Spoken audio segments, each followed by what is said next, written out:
Hey you guys, I am so excited. I finally bought a jointer. Now, this is not a full size jointer. I do not have the space in my shop for it, but this is a benchtop jointer. This is the Wahuda 8-inch benchtop jointer. And this is not a sponsored video. I purchased this with my own money. I bought it from Amazon, and I'll put the link in the description below if you decide this is something that maybe you want in your shop. Now, I did not make this purchase lightly. I actually researched a lot, all the benchtop jointers. I read all the reviews you can find online. I went into forums like on Reddit and stuff.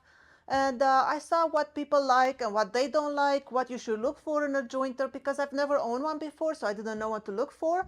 And then decided to get this one, and this is why. First of all, the top part, it's cast iron, and that was very important to me because I didn't want this to warp or to bend in time and whatever. So cast iron was something that I absolutely wanted for my jointer, and this one has it. The second reason why I wanted this jointer is because it has this helical head blades, and I didn't want one that didn't have it, because this helical blades just give you a cleaner cut, and also you can just use the little wrench it comes with, and you can rotate these blades, so you get to use them 4 times before you can throw them out. So that was important, and this jointer has it. The fence is aluminum, and that's okay. It's not cast iron, but it's aluminum, and they're pretty cheap. I looked at for replacements, and if something happens and it gets bent or something, I can replace it pretty easily. So that's okay. Another important thing for me was that it has this extendable things on the side. So if you work with longer boards, you do not need to build something around it to support your boards. You can just use these things, and that was important to me, and this guy has it. It's a little sticky to push them in, but there you go. So that was another factor on deciding for this jointer. The adjustments are really, really easy. For the infit table, if you want to lower it or raise it, you just loosen this knob, and then this other knob over here, you can turn it and you can get it higher and lower, and then you can lock this in position. When I opened this box, and I have a few clips from that, maybe I will insert here and stuff, but when I opened this box, it was really easy to put together. There were only really a couple of pieces that I had to put, which was the fence, the dust port, and what else? That's it. Everything else was already attached. And I checked for squareness right out of the box. Let me just move the camera angle so you can see better. Right over there. And right out of the box, if I put a light, you will see there's no daylight there. So perfectly square right out of the box. I didn't have to make any adjustments. Now, like I've said before, I've never owned a jointer before, so I had to look up some videos online on how to put it together and what to look for. This is what I learned. If I'm wrong, please correct me in the comments below. I learned that the fence should be completely square to the table, which it is. I showed you that. Then I've learned that the outfit table and the infit table, they do not want to be on the same height. The outfit table has to be just a little bit higher than the infit table, which it is.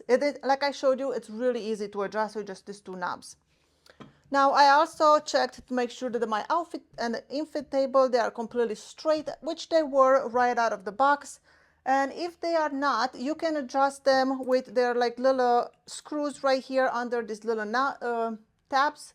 There are screws. You have 4 of them for the outfit, 4 for the infit, and you can adjust them to make sure they are straight. So if you wanted to raise the right side, let's say, of the infit, then you'll use these 2 screws. If you want to lower or make higher the left side of the infit, then you use these 2 screws. And easy to adjust, but I didn't have to do that, so everything seemed to be perfect just out of the box. Maybe I got lucky, maybe this is not how normally it happens with these guys, but for me it was. Everything I checked was just the way it was supposed to be. Now, does it work? Like I said before, I've never used one, so if I can make this thing work, that means it must be a really good jointer. So I will do a test demonstration here. And what I decided I will do, oh, by the way, it comes with this two paddles, so it makes it safe to push the boards through. So that was a nice touch. And for the dust port, it comes with a 4-inch and with a 2.5-inch adapter for whatever dust collection you're using. I'm using 4-inch because that's what I have on my Harvey dust collection, which I still have to review. So what are we doing today? I'm going to demonstrate how this jointer works by attempting to joint these two boards, which, let me see, let me get the light. They're like touching each other on each side, but have a huge gap in the middle.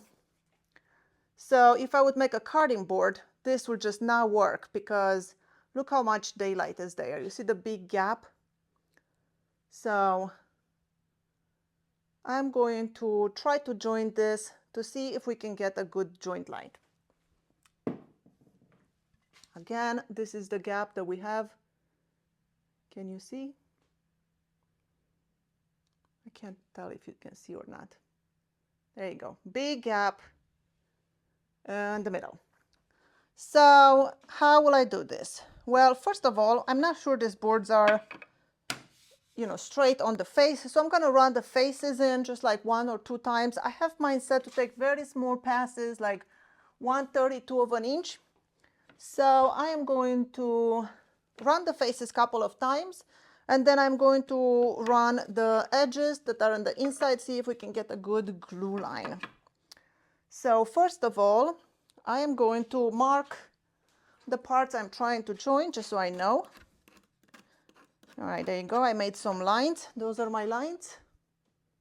I don't know if it picks up on camera.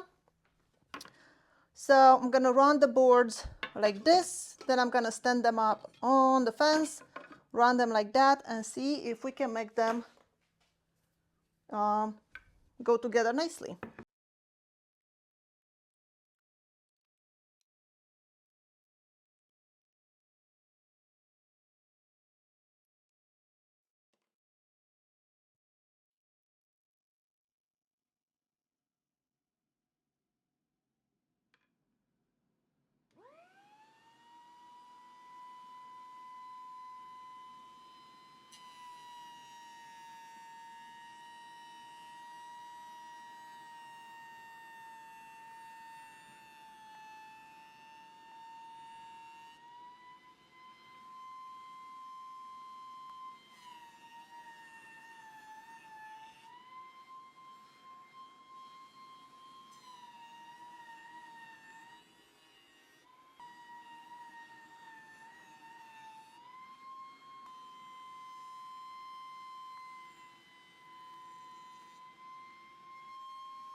Now one board seems to be just like a millimeter, maybe thicker than the other one, but let me show you what it looks like. I'm gonna take you with the tripod and all. And here is perfect glue line, not a gap in there. I hope you can see. Now, I don't know if you're able to see it on the bench, but I'm gonna give you the light test again, the same flashlight, the same boards, and you can see there's no daylight in there. The flashlight is on, and we got a really, really nice glue up. Like I said before, this video is not sponsored. I purchased this with my own money, and I think it's going to be a fantastic addition to my shop. I'm sure there's more things I need to learn about it and how to use it properly. But so far, just for the fact that I was able to get perfect glue lines, on my boards. Before this, if you're wondering how I was milling my lumber, well, I always try to get surfaced on 2 sides lumber when I bought it. And if I couldn't get that, then the way I would do it, I would join the edge using the router table, or on the table saw using a tapering jig.